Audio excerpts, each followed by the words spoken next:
The overall goal of the following experiment is to discover small molecules that specifically modulate key aspects of embryonic development and physiology.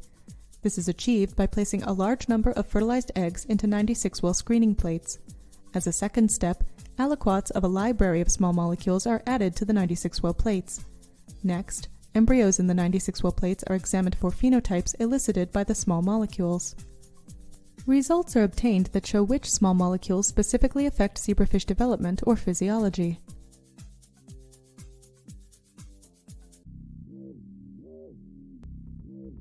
Hello, my name is Charles Hong at Vanderbilt University School of Medicine. In our laboratory, we do high-throughput chemical screens using zebrafish embryos.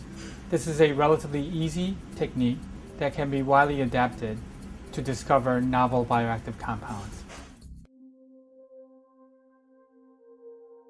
On the afternoon prior to the day of the chemical screen, set up 10 to 20 zebrafish breeding tanks.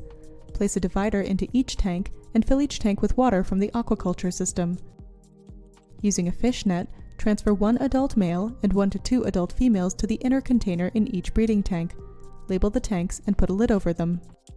On the morning of the screen, remove the dividers from the breeding tanks and allow zebrafish to mate. Over the course of the next hour, allow fertilized eggs to fall through the grid at the bottom of each inner container. After 1 hour, return the adult zebrafish back to the permanent storage tanks, remove the inner container, and collect the eggs by straining the water in each breeding tank through a plastic tea strainer. Invert the strainer over a petri dish and rinse the strainer gently to flush the eggs into the petri dish by using a wash bottle containing E3 medium. All unfertilized eggs, which appear opaque, should be removed using a disposable plastic pipette.